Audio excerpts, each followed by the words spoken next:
Nos próximos capítulos da novela No Rancho Fundo, Marcelo Gouveia revelou a Blandina a triste notícia do falecimento de primo Cícero, causando um forte impacto.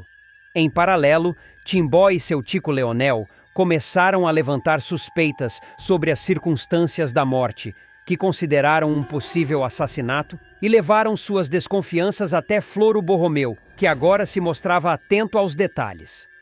Nesse cenário de tensão crescente, Ariosto, manipulando os eventos nas sombras, deu ordens a Elias para colocar dinamites na Gruta Azul, um local que poderia se tornar palco de mais um acontecimento inesperado.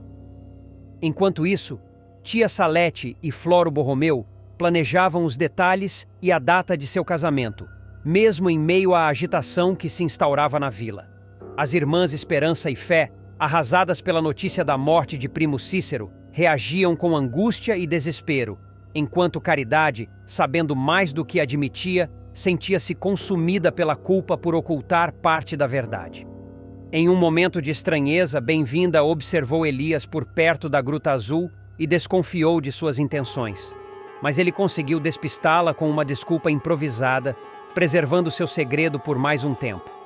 Determinada a encontrar respostas, Esperança exigiu que Jordão Nicásio se mobilizasse para descobrir o responsável pela morte de seu pai. No que seria o velório de primo Cícero, Arthur notou um comportamento suspeito em Elias, o que começou a atiçar suas suspeitas sobre o rapaz. Junto a Quinota, Arthur seguiu refletindo sobre o que havia presenciado e acabou deduzindo que Elias esteve na Gruta Azul, reforçando suas preocupações sobre o possível envolvimento dele em eventos sombrios. Agora, antes de continuar, já deixe nos comentários de onde você está assistindo esse vídeo e também não se esqueça do gostei e se inscreva no canal, assim você ficará por dentro de tudo o que irá acontecer em No Rancho Fundo. Enquanto isso, Corina Castelo e Rafaela, num ato de vingança ou sabotagem, invadiram a loja de Tia Salete e danificaram seus materiais de costura, comprometendo o trabalho da costureira. A vila, tomada pela curiosidade e pelo desejo de se despedir de primo Cícero, compareceu ao seu velório, mas a comoção entre eles era intensa e os comentários inquietantes. Nesse mesmo cenário, Esperança, sob o peso das emoções, terminou o relacionamento com Jordão Nicásio, enquanto Timbó e seu tico Leonel começaram a seguir de perto os passos de Jordão com uma desconfiança crescente. Em meio ao tumulto, Elias surpreendeu Bem-vinda ao presenteá-la com a conclusão de uma escola que havia construído, um gesto que trouxe certo alívio ao clima tenso. Já Nivalda e Sababodó, percebendo uma oportunidade lucrativa, começaram a pensar em formas de tirar proveito da morte de primo Cícero, buscando algum tipo de benefício financeiro ou vantagem na situação. Enquanto isso, Aldenor conheceu Xaviera, uma figura envolvente que logo revelou um traço ousado. Ela acabou por furtar Romera, a assistente virtual de Sababodó, em um ato que trazia suas próprias intenções à tona. Por outro lado, as investigações de seu tico Leonel e Timbó progrediram, e eles finalmente descobriram que Jordão Nicásio foi o responsável pelo disparo contra primo Cícero. Esta descoberta levou Zefa Leonel a se questionar sobre quem seria o mandante do atentado, pois os indícios sugeriam que Jordão não havia agido sozinho. Arthur, confrontado com as suspeitas e descobertas que acumulava, resolveu tirar satisfações com Elias, pressionando-o para revelar seus verdadeiros motivos e intenções. Nesse confronto, Elias surpreendeu ao confessar que era, na verdade, filho de Ariosto, um detalhe que adicionou complexidade à teia de relações e intrigas que envolviam os habitantes da vila. Esperança, dominada pela culpa, confessou à Fé que se sentia responsável pela morte de primo Cícero, um segredo doloroso que carregava. No entanto, a conversa das irmãs foi abruptamente interrompida por Blandina, que percebera o clima tenso entre elas. Enquanto isso, no velório, Quintilha causou um tumulto inesperado. E, para surpresa de todos, o caixão de primo Cícero foi descoberto vazio, um choque que lançou dúvidas e confusão entre todos os presentes. Padre Zezo, perplexo, exigiu explicações dos Leonel sobre o desaparecimento do corpo de Primo Cícero, pois a situação já parecia insustentável sem uma explicação clara.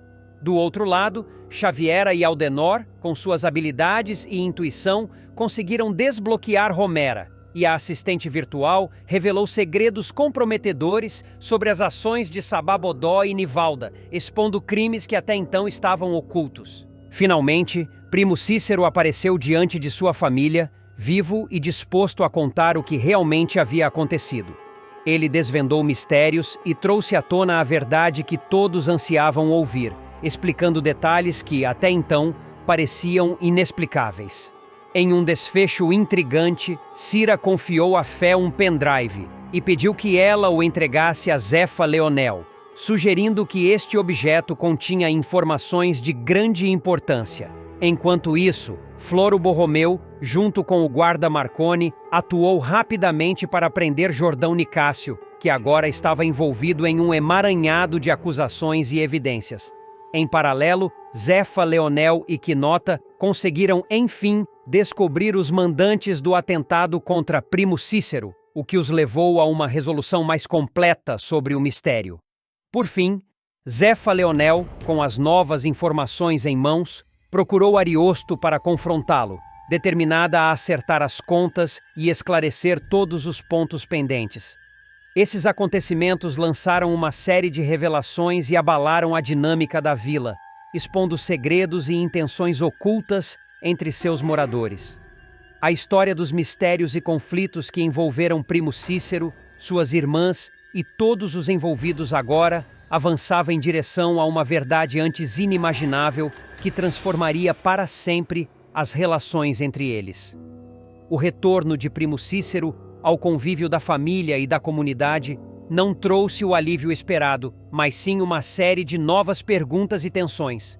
Depois de se mostrar vivo, ele ficou frente a frente com aqueles que haviam lamentado sua morte e viu em seus rostos um misto de alívio e ressentimento. Blandina, que se considerava sua amiga mais próxima, não conteve o desabafo. "Por que você fez isso com todos nós? Achávamos que estava morto." A pergunta ecoou pelo ambiente e todos aguardavam uma resposta. Primo Cícero suspirou profundamente, consciente de que não haveria uma maneira fácil de explicar a situação. "Eu nunca quis causar tanta dor", começou ele com a voz pesada, "mas era necessário para descobrir quem realmente estava contra mim. Só fingindo minha morte eu conseguiria ver as verdadeiras intenções de cada um." As palavras de Cícero apenas intensificaram as suspeitas e os olhares de desconfiança. Esperança e fé o observavam em silêncio, lutando para assimilar essa justificativa. Para a Esperança, o ressentimento pelo sofrimento que passaram era visível, mas algo mais também parecia incomodá-la, algo que ela não ousava revelar. Enquanto isso, Zefa Leonel, com o pendrive entregue por Fé em mãos, avançou para confrontar Ariosto. Ela sabia que ele estava por trás de muitos dos eventos sombrios que pairavam sobre a vila e não hesitaria em expor cada um dos seus segredos. Quando finalmente o encontrou, Zefa não perdeu tempo e foi direto ao ponto. "Você já fez muito mal, Ariosto. Está na hora de assumir as consequências de seus atos." Ariosto, surpreendido pela determinação de Zefa, tentava disfarçar, mas seu rosto revelava um breve instante de pânico. Ao mesmo tempo, na vila, a notícia da prisão de Jordão Nicásio espalhou-se rapidamente, gerando um misto de alívio e inquietação.